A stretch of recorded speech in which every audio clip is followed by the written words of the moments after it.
you're there, you have the truck, you've got all the equipment, but it's not safe. Because if you go in there, there's no guarantee that you and your teammates are coming out. It goes around in your head like, can I try and save this guy who's possibly already passed away? Or do I hold back and always live with the thought of, I didn't try hard enough, or I could have saved them?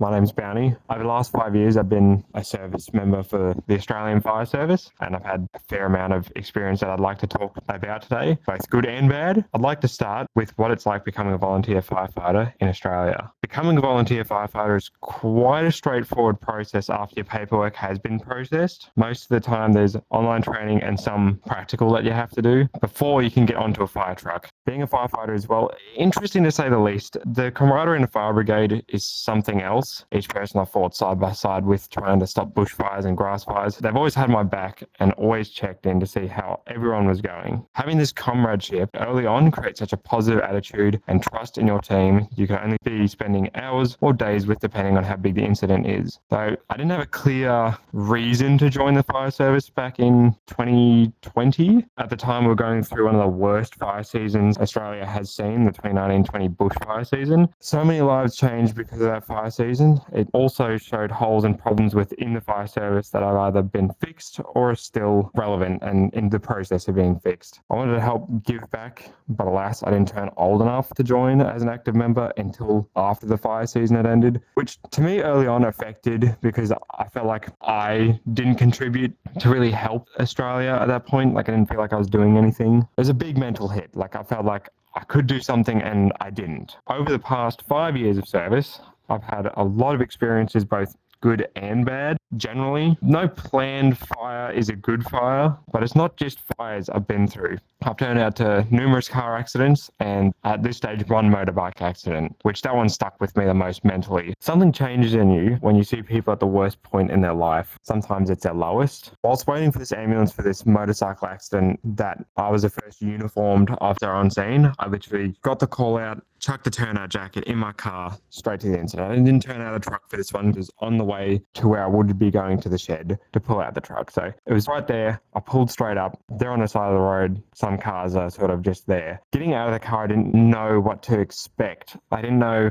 if I'm walking up to this guy and it's going to be a case of get a blanket or anything like that. And at the time, I didn't know that his brother was there with him. They were riding together back from this big event. So I turned up, I jumped out, and the first thing I'm just straight over, kneel down, asking, are you okay? Is he conscious? Is he still with us? And his brother has said he hasn't been moving. He needs help. And it was that needs help that rung in my head. Because I've just turned up. I have no medical equipment with me because it's all in the truck. They did say that they've called an ambulance. So in my head, they're possibly 10, 15 minutes away because this is a very rural area. Luckily for me, it wasn't the case. They were literally just around the corner. There wasn't much I could do except just stop the rider from injuring himself more by moving his head and his body, which to me, it felt awful because I couldn't do anything. I was starting to stammer over myself. All I could really say is I'm with the fire service and I'm here to help you, and help isn't too far. We're going to get you the help you need. And he wouldn't say anything back to me. He would just sit there sort of staring, and his head was sort of moving a bit. I got his brother to sort of brace his head. This experience sort of changed how I thought because I have siblings, and seeing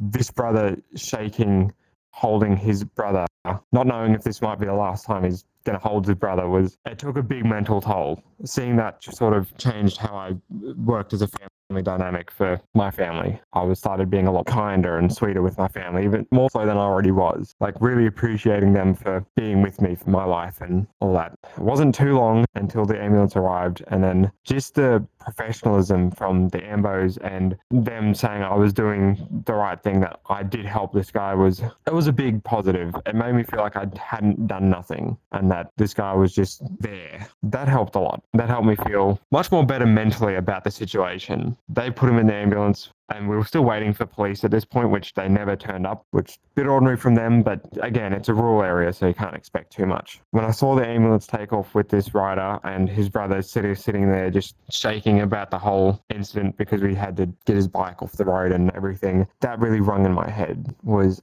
holding this guy's brother. They were probably in their late 50s. They've been probably through every experience of their life. They've been there for each other. And seeing this guy not knowing if what's going to happen to his brother was just, it just made you upset for him. Like I couldn't empathize enough with this gentleman. And I don't know, that's one of the biggest impacts that I've had was that motorbike incident. I've been out to other car accidents where we've had 3 non-English speaking gentlemen flip their vehicle. And this was my first ever car accident, was these 3 non-English speaking gentlemen, like trying to ask them if they're injured. You know, the car's on its side, the roof's caved in, one's holding his head. They're all outside the vehicle, luckily enough. They all got out safely anyway. Trying to find out if this gentleman was okay was probably one of the biggest headaches of my career early on, car accident-wise, because none of them knew any English. I was sitting there, I'm like, where does it hurt? And I end up pointing at body parts, and he's like, oh, it's here, and it's the head. Well, can you please sit down? I did like go through the motions of sit down, stay seated, we're getting an ambulance here, which they did actually understand, and they sort of sat down. And then I had extra units arrive, I had police and ambos come up, and then it was all good after that situation. The problem that I had with that was the fact that they didn't speak a lot of English. Not a problem for them, because I get it's not their first language. It's not a problem. It's just that I couldn't communicate with them. That was starting to affect me because I didn't know if one of them was severely injured. Like one of them was, when I first arrived up, was laying on the ground. It was a pretty bad situation. You roll up, you don't know what's really happening. One of them's on the floor. I couldn't figure out a way to communicate with them because I was flustered, so to speak. I was first on scene again. Adrenaline's kicking in. Adrenaline's just pumping. Like I had no thought apart from I need to help. Is someone dead? Why isn't anyone else here to help me? Why is it just me? At that point in time, I was 18. I'd been in the service for, at that point, a year. Again, first car accident, straight there. What is happening? I had no clue what to be doing, except I'm here and there's some people that needed my help. That rung a lot. That was the start of my career, car accident-wise. At this point, I'd already been to a few incidents, but nothing major, like with firewires, with a couple bushfires, a couple grass fires. The car accidents and any motor vehicle accidents always going to be the most stressful, like most mentally impacting, because you physically see someone either dying or trying to hold on to life, and you're trying to help them at their physical worst. It's draining. It's draining. And we're not getting compensated for anything, which wasn't a problem to me. I wanted to sign up to be a volunteer firefighter for a reason. I wanted to help. I wanted to give back. But I felt like even though there's help available if we need it, being a young male firefighter, I thought it's not, I guess, masculine to seek that help, which in hindsight, I didn't think it was the right thing to do. And ever since getting rank, I see that was a really big problem with me early on, is not seeking the help that was available. Following these incidents, I couldn't really process much. Like, it was still sort of up in my head, like, that could have been me, that could have been my brother, that could have been anyone that I love. Seeing that and not thinking about the help that was there was probably the worst thing I could have done. I sort of hid it from my family. I just compressed it, and then I decompressed it over the span of the next 3 years, where I've turned up to other incidents, and I've taken the experience that I took from those incidents and put it back into good use with the incidents that we're at. I feel like a lot of people overlook that mental health impact that firefighters really go through. I feel like most people overlook that. They'll be like, oh, it's their job. They're trained to do that. They're qualified to deal with it. We're only human. As much as a human as the next person, we can only deal with so much. My breaking point for one incident where I sort of just took a step back was we had this really bad incident commander who was trying to send us, like, he wasn't from the region. He was trying to send us over hills where we had no radio reception, radio black spots everywhere, and he's sent us over thinking, I know how to run this. I've done incidents bigger than this. And I hear over the radio that one crew's in a pretty bad situation now because they can't communicate. They haven't heard from them in this crew in a while. And another crew could see them from the top of the hill that they're about to get overrun. That was my breaking point. I got on the radio and I just let go. I just let fly with what I had pent up. I called this incident commander incompetent over the radio. I said, you're going to get people killed. We can't be dealing with this if you're not going to be managing this incident properly. That incident, I got up and I said, let's turn the truck around. We're going back to the staging branch and we're going to stop. We're going to take a sec. I said, I can't keep doing this if this is what's going to be happening. So this is what we did. All trucks were called off, ones that weren't actively protecting assets, and we had basically a recoup. We'll walk through it. We figured out a new plan of attack. I was done for the day. I just went home. I couldn't. That was my mental breaking point for the first time. That was it. Every stress that I'd ever been through firefighting wise had built up to a point where it just spilled over. At that point, I only held a 3 IC or third in charge rank. So I did have some authority to be, hey, this isn't right. This is going to get people injured. As a volunteer firefighter, we can always be, I don't want to be on the fireground. They cannot make us stay if we want to be off, that's how it should be. Unfortunately, once I moved up to 2 IC or second in command, I unfortunately started overlooking that on myself. I would go to incidents leading. I would be the crew leader for that incident. I started to overlook the mental drain on myself because now I'm looking out for my entire crew. And this, being the age of 20 and holding such a high position so quick, it was good and bad. It made me feel happy because, I'm moving up. It's what I've always wanted to do, is move up in the brigade. But having people's lives, like the decisions you make could end catastrophically. Like it was your decision could be if this crew's going home. That was such a heavy weight on my mental health. But I wasn't alone. I had my captain. He was so supportive. If I had a question or if I was ever, I don't know what to do, can you help me? He was straight onto it. He would help. He probably unfortunately became my therapist to help with the stress level. He sort of become I'm feeling like this today. What can I do? He would always, when we're at an incident, make sure that I'm doing okay, our crew is doing okay. And I couldn't understand how he got to that level, like how he could just not, like he was such a caring man. Like I don't know how he could cope with it all. And looking back on it, I do feel bad because I never really asked him how he would go, how he was going. But again, I was young. I was not ready for what I was given, but I always fought it head first. Typical Aussie. You know what I'm saying? That sort of brings me on to my next thing of new recruits, which is the Red Steam event, or the Red Steam syndrome. It's like colloquial language in the brigade. It's something every new recruit and new incident commanders go through. They get so focused on one task, like the adrenaline's kicking in. It's like tunnel vision, but worse. They get so honed in on one thing that they forget about safety aspects, like trees falling, other trucks, other crew members. They just sort of start to forget everything that they've learned, and they sort of just off the fire, put water on it, let's get it out. We need to go, Early on, I was really bad for this because I'd get the call out, I'd be straight to the shed, calling up my captain, where are you? We've got a call out. And he'd be like, don't be in such a rush. And I never really understood what he meant by that because it's like, if we get there, we can get it out. Because I always thought it was just us. Every time we've gone there's always been other crews from everywhere just funneling in on this one incident. Very early on, I never understood that there's other help, there's other people. Like, it's not just us. And he really sort of pulled it into perspective and got me out of that red steam really quick. Because he said, I'll always supervise you on an incident.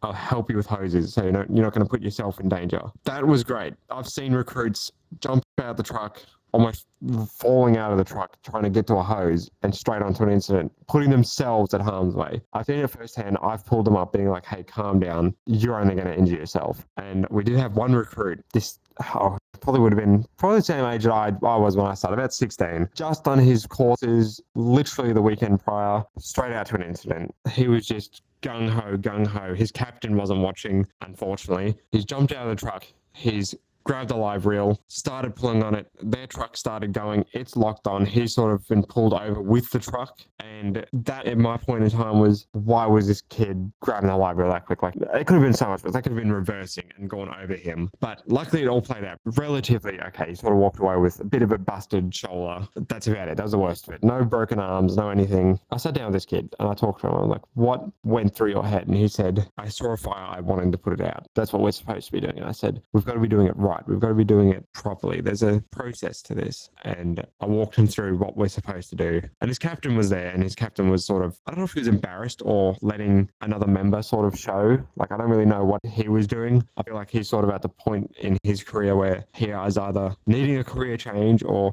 he's wanting to let other people show that they can lead and stuff. I don't really know what was happening. But this kid turned around, like, from being the most unsafe member on the fire zone or fireground, he became the safety warden. He was looking at trees, like his eyes were plastered up, looking at hazards. Like, it was great. That's a turnaround that I loved. That's what I like to see in new recruits. They start thinking about themselves and others instead of put out fire with water. Like, let's get it out. They bring more complexity than just you have one job and there are a lot of people depending on you doing that job the way you know works best. That's exactly right. there's a process to it, and a lot of new recruits don't really understand that yet. So you talked about family connection earlier, and it's making me wonder, this protocol that is so important to follow, if your family was the one in danger, do you think you'd be able to keep that under control and stay within protocol? Or would it just be too much? Would that instinct, you said red steam, would that kick in? Yes, I feel like when it's my family's involved, I feel like most people would be the same. It's really hard to stay professional when your family's involved because you have such a connection with them. You know, they're your family. You love them, they love you. They're the reason you exist. I talked about this with my family. I said, if anything happened here, I'm unfortunately going to be putting myself in harm's way to help save you guys, even though my parents wouldn't have liked that. They wouldn't approve of that, obvious reasons. Unfortunately, is not the right thing to do. I would throw myself at the situation to try and save their life. I'll do anything for them, which I'm sure most people would do the same. I just hope that I could fall back on my training and other experiences to help me be safe in that situation. But the moment my family's involved, it's a different story. Protocol sort of goes out the window a little bit. Yeah, you talked about being willing to sacrifice for them. Do you think that having the willingness to sacrifice your life to save someone else is beneficial or potentially even needed for a firefighter to do their job the best they can? Yes and no. In my experience, having the willingness to sacrifice yourself, it's a bit of a grey area, really. You get situations like this. This is more so for paid members than us, who are dealing with going into burning structures and cutting cars open and stuff and going into burning buildings. We do have that as a volunteer, but it's very rare that a brigade is equipped for that. For them, I feel like I did have a fire rescue captain explain to me like the willingness to give up your life, and they've explained it sort of, you can't be willing to give up your life because at the end of the day you're the most important person. It's a case of, if you do something stupid trying to save someone else has to try and save you, and it'll start this chain reaction of a lot of people can get injured or worse. He's explained to me that they've rolled up to a house, they've seen someone lying on the floor, unconscious, and there was literally nothing they could do. There was nothing they could have done to save this person. That is the worst case scenario. They rolled up, it was too dangerous. The building was literally about to collapse, and someone's just looked through the window to see a figure laying on the floor.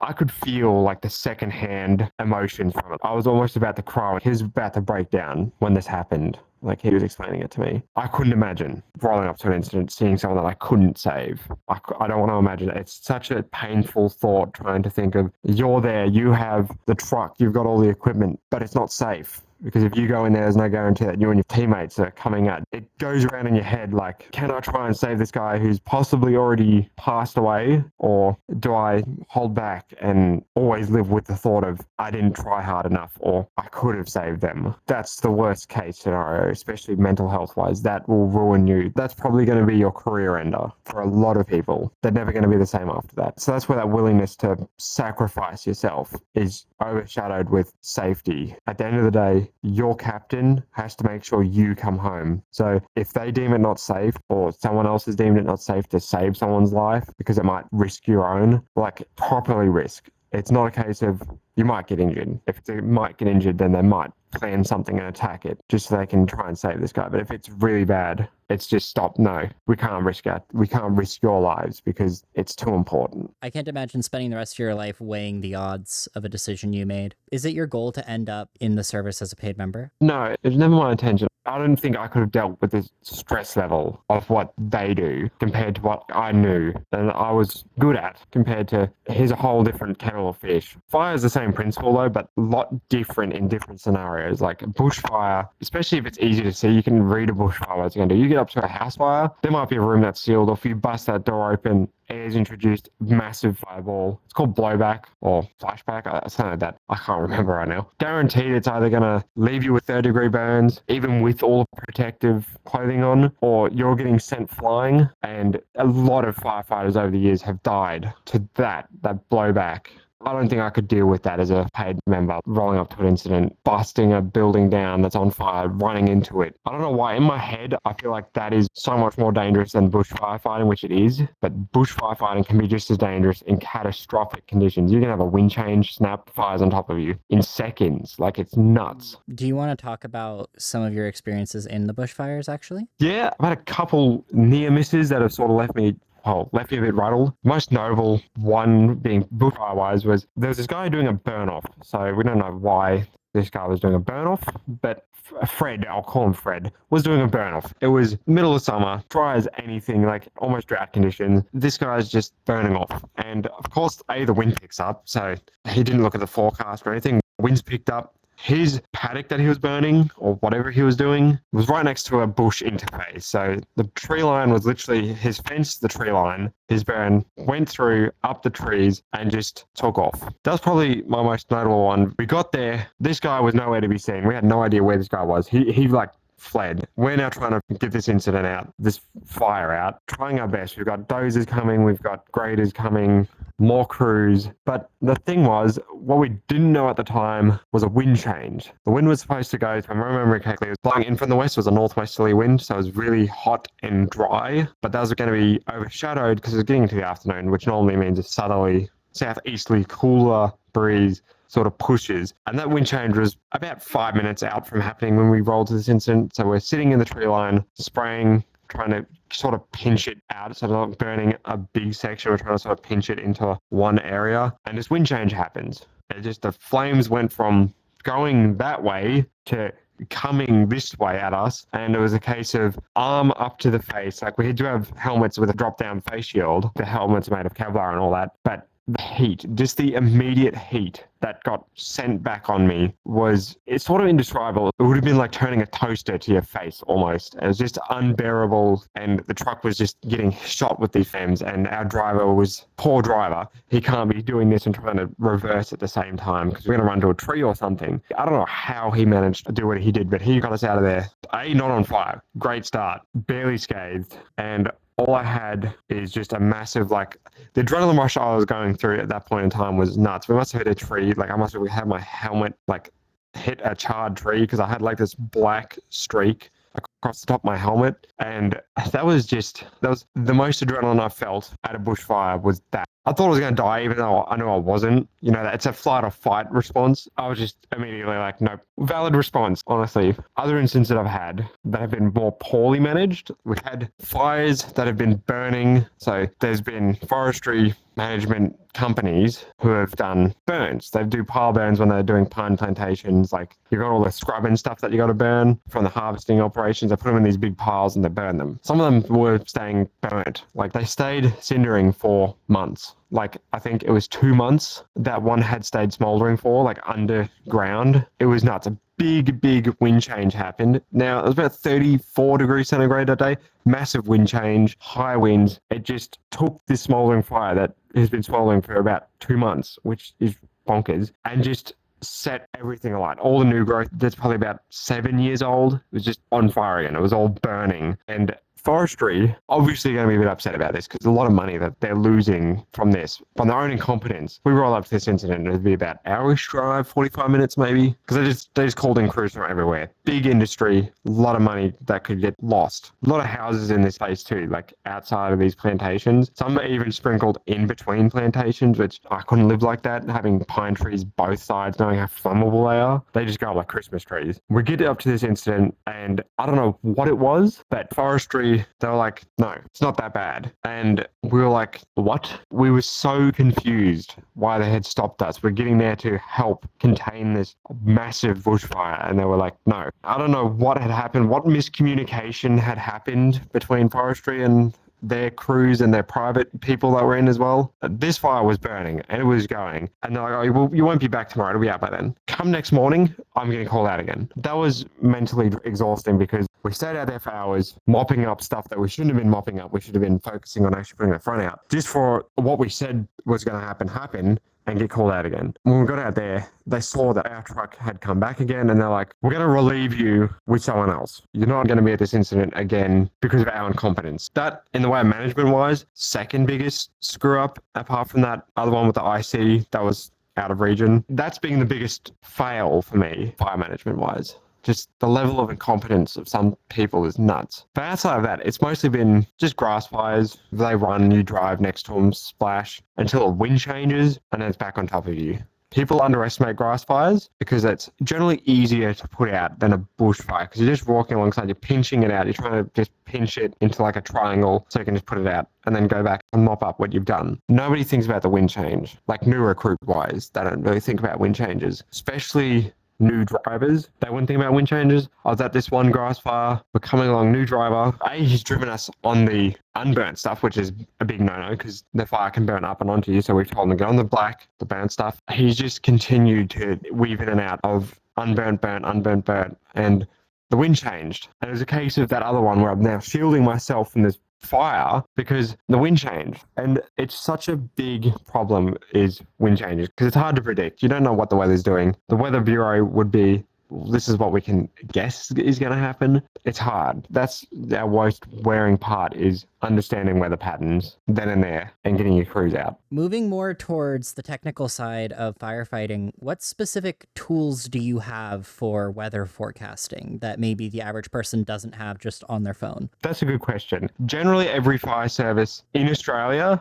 on every truck, there will be a windometer that's called a kestrel. It has the ability to read relative humidity, wind speed, given you hold it into the breeze, like you try to get up high, so it's reading proper, because obviously you get wind pinching and everything. These little kestrels are great. They read just sort of an overall thing that you need to understand to do firefighting appropriately. They're great little units, but they do come with a downside of with the relative humidity, you do have to leave them hanging for 5 to 10 minutes. You can also try and spin them around a little bit to sort of dry out the end. It looks like a little coil, but otherwise they're great. We're supposed to be giving these readings back to fire control every 30 minutes to try and keep up-to-date weather reports. So they can then relay this information back to the IC so they can present like, this is what we've seen, this is the weather pattern, this is what we predict is going to happen. That's the sort of tools we have as a rural sort of area. I know with more up-to-date systems that they're trying to implement, they're trying to put Starlink kits onto trucks and everything, which is great because internet access all the time, no matter where you are, is a definite must for us, considering the amount of black spots and dead zones for cell phone reception and radio reception. Having a Starlink kit would be great. They call it a data terminal, which allows you to input that kestrel straight in without having to talk to Firecom. They will then see that straight away, and it'll be straight up weather report. That's going to change how weather is rated on a fire ground. It's going to allow us to firefight more safely with more information. So when you're relaying this information back to a home base, what is that home base? Is there a name for it? Are they in a specific place? So most fire services in Australia have two. They've got fire control, or Firecom for short. That's the generally main office in a district where the incident is being managed technically, like the technical management of the incident is from there. You'll then also have a staging branch where the incident controller is on scene at the incident. Say if it's a massive campaign fire, there'll be staging branches set up. There'll be a main staging branch and other little ones. So you can sort of go there, get food, get drinking water, refill your truck with water, diesel, if you've got a diesel system there. That's sort of your two separate. Fire comms for all important messages that need to be there, like while we're relieving a truck or this crew's leaving, either anything generally on the fire ground, apart from weather reports, generally get relayed to the IC, who will then, if it's necessary, relay it onto Firecom. Okay, so there is a whole complex chain of command that's been designed specifically for the type of incidents you take on. That is very reassuring. Do you feel like they do a good job? Most of the time, yes. About 95% of the time, it's generally really good. The other 5%, it's poorly managed. You get to the incident and they haven't even figured out meals for people. And at this point, some people could have already been there for hours. So they haven't figured out meals yet for their crews, which big problem was during 2020, especially that I heard from other firefighters, was the meals. Very poor management on that side because you need food to be able to fight fires. Bit poor management from that. Like I said, 95% of the time it's great. You get 5% of the time where you get a bad IC or you get just a series of events that make it hard to be able to manage your incident properly, where it could be catastrophic weather or crews not turning up. So you've only got maybe out of the 15 brigade or however many crews you've paged, you might only get 3 or 4 of them turning up. Now you're like, oh, that's less than I was expecting. So now we've got to change how we attack this. That can throw a spanner in the works. Firefighting wise, I've stepped back. Since being with the fire service, I've ended up moving states. I'm still a part. I would like to go back and still be active. Like there's a big incident that happens, I'm on the next flight back down helping, especially if it's a big incident threatening my hometown or home community. I'm going to be back there helping. I think moving forward, the state I'm in currently, I won't out anything here because they might get upset. They are very political, especially closer to the coastline. You're sort of getting more political because there's not a whole lot of fires. Very rare that it burns in tropical climates, and well, generally the closer to the coastline, the less likely it is to burn. So complacency is a big thing. People get complacent. They're not exposed to actual incidents enough for them to develop an understanding quickly and early on. Like, I spoke to a member who's been a member for 5 years, about the same relative length of time that I've been a member for as well. He technically hasn't finished his basic training. Whereas with me, I was already finished basic. I'd done advanced. I'd done sort of your structure fire introductory courses, which is why I stepped back from them because I didn't want to. Whereas this guy hadn't even really been ticked off on his main basic firefighter course. And he's been there for 5 years. Stuff like that's a letdown. To me, I feel like that's just bad management of your brigade and your members, of your service, really. Because it's not the brigade's fault. It's not the district officer's fault. It's the actual management of the entire service for the state. It's their fault. And unfortunately, it just trickles down the line and the members end up suffering because of it. If you were in charge, what would you change? It's a good question because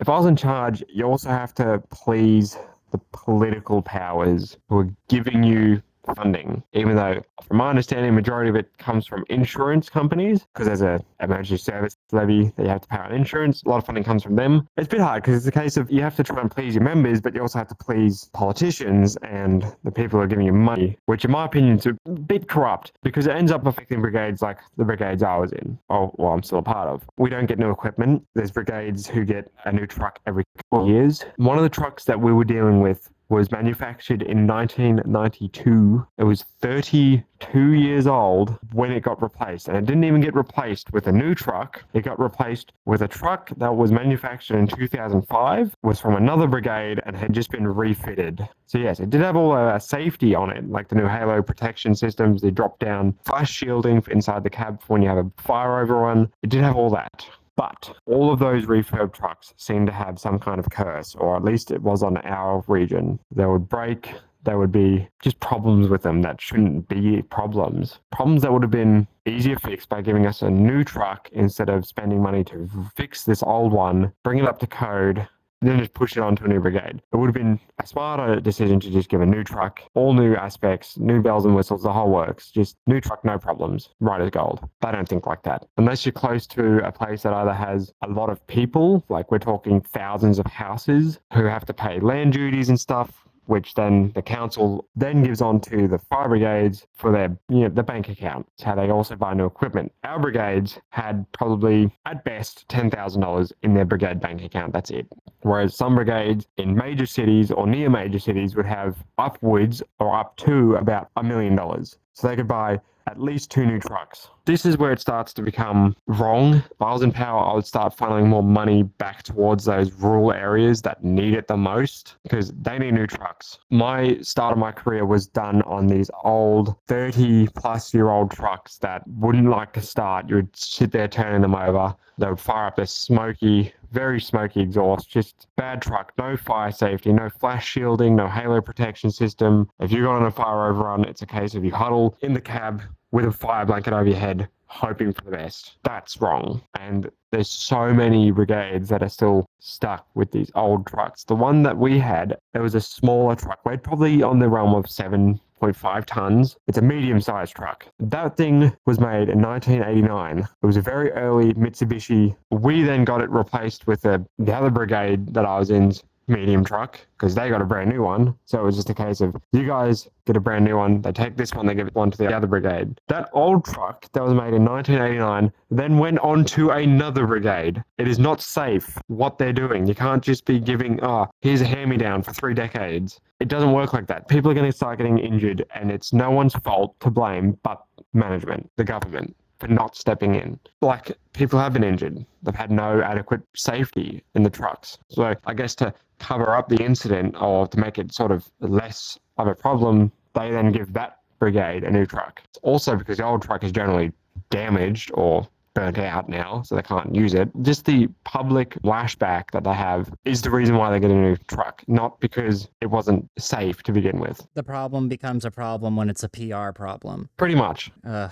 which is so corrupt. Sounds like government to me. It very much is government. Ending where I left off, like where I've left it at so far on a red and white helmet, showed me a lot of things that were wrong with our internal. Like, it's just nuts, dude. I was like, dude, I shouldn't have to ask for new equipment or a new truck. I should just get it. If it's inadequate, I should just get something that's adequate. But being a young, naive firefighter, I was thinking that was the way, becoming to where I was now, understanding that's not how the world works, and having to push like something that might not ever happen is ridiculous. A lot of growth in the last 2 years. Do you think that things will get better? Seeing with the development of new technologies and stuff in the brigades, they're going to be forced to upgrade trucks. That's what I think it's going to start getting better, because they're putting out more of this new technology. The old trucks can't handle it. Their electrical system can't handle it. They're already almost overloaded as it is. I think the more they push this new stuff out, the more they have to push new trucks out. They need to replace the old fleet, because the old fleet's not going to be compatible with the new technology. So I think, yes, I think it could actually get better. Will it get better in the next 5 years? No. Will it get better in the next 10 years? You'll start to see a big improvement in the next 10 years. 10 years is probably too long though, especially if the fire seasons start getting worse, which are predicted. A lot of people are going to die or get severely injured if they don't start replacing these old trucks. They need to give back to the brigades that have given them so much and protected their communities. They've been there for Australia. The government needs to be there for them. Yeah, that seems like a pretty fundamental ask, to be safe while you're risking your life. As safe as possible while risking your life. Yeah, you wouldn't think it would be such a big of an ask to be, I want to be as safest as I can whilst fighting for our country, not be overseas, but internally. I want to be as safe as I can whilst protecting my community, but the government isn't willing to supply that safety. They expect us to not worry about it and just do it because it's quote unquote our job or our duty. It's just not right. It's so bizarre that the reason you do this is out of selflessness, and the reason you are treated so terribly is out of selfishness. It does feel like that, yeah. When you break it down like that, it does feel like that from the government. Do you think that if the average citizen heard what you go through every time you're out on a job, would they be upset at the level of neglect that you experience? Yes, I can actually talk about this because we've had public outrage before. Yes, they would be absolutely appalled if they saw some of the conditions that volunteer firefighters are forced to put up with old equipment and old trucks. They would be absolutely appalled. The only problem is it doesn't make it out of region for the public to get upset about. That's the biggest problem, is it doesn't make it to the mass public. It gets regional and it's like, oh, something will get done and that's the end of it. Nothing gets done. It's the end of that. Until something bad happens, people get killed. I feel like people need to die for us to get new equipment, which is so wrong. That is so corrupt. It just boggles my mind that when it comes to taking action on the most fundamental, like when you think, what do I want the government to do? Pretty much everyone agrees that making your house not burn down is on that list. Like, come on. Why can't they do at least that right? Especially in a country where fire is oftentimes the thing foreigners hear about the most. What I, as an American, have been told about Australia the most is it's really pretty, wildlife wants to kill you, and there's a lot of fire. Right? Like, how is this not something that's taken seriously when it is almost part of the culture that things just burn? See, you just answered that in your own question. It's because it's a part of our own culture that it burns. That's got to be ironed out. That has to be taken out of our culture. Like, it burns. Yes, some things are meant to burn because it's how eucalyptus trees start growing again. So the seeds need to be burnt to germinate. Not my house, not my land that, people have spent years farming, or people have spent years building their livelihoods up just for a catastrophic fire season to come across, inadequate trucks, or things turn up that aren't able to really do anything to protect your assets, your livelihood, realistically, you'll watch your life burn to the ground and you're forced to rebuild. Memories, photo books that you'll never get back, all because either brigades are inequipped or poor management.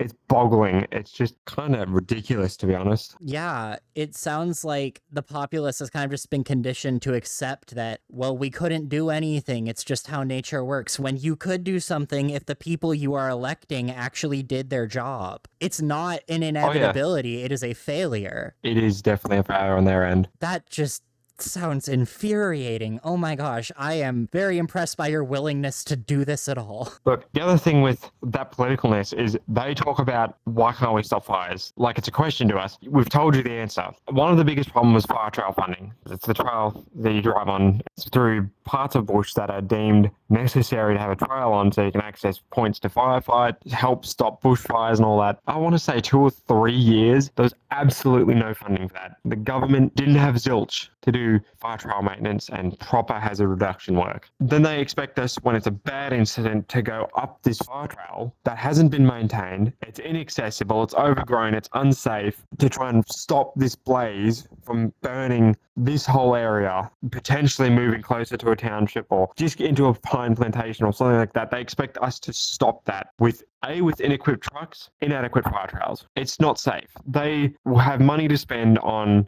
massive projects. We're talking, submarines. I get it, build your defense, but you got to build your internal as well, because if Australia burns, there's going to be nothing to defend if it's gone. Why is it that the politicians do this? Why is it that they don't care? Is it that they don't understand, or is there more to it? Look, if you're a politician like ScoMo and you go overseas when your country's burning for a holiday instead of managing it, going back and managing your country or not going overseas at all, you sort of start to see why it's so bad. They'd rather funnel money into things that make them more money than helping. So we just had a recent election. There was something proposed for nuclear power plants that were going to cost $600+ billion to only supply a very small, we're talking very small percentage of our overall power grid. 600 billion. Where are you getting this money from to do all the fire trials, to refit every single truck in Australia? Every single truck, brand new. Every brigade has brand new trucks. It would only cost you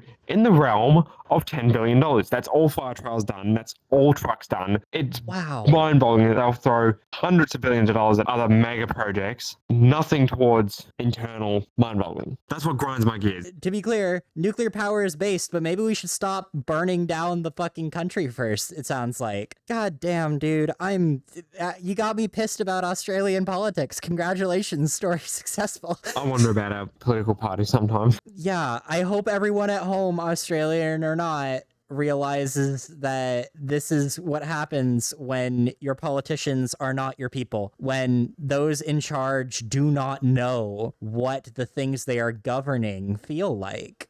Okay, mini rant. Kamala Harris, 2024, not an amazing presidential candidate, but she was an ex-public defender. She knew about justice because she worked with it. I think the thing that usually hurts a politician's chances of being a decent worker the most is when they just don't have the experience of being as affected by what they are governing as the people they are in charge of. It's bad, dude.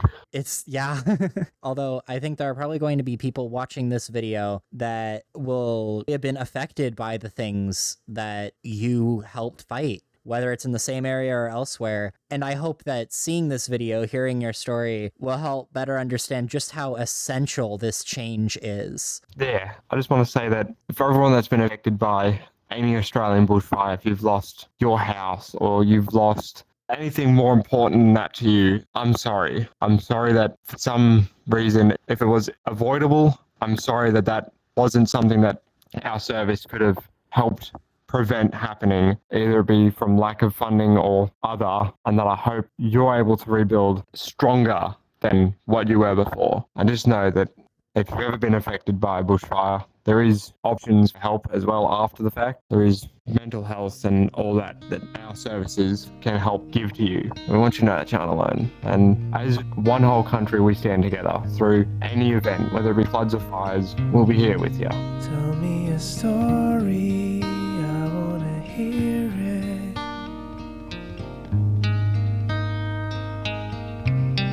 You might think it's boring,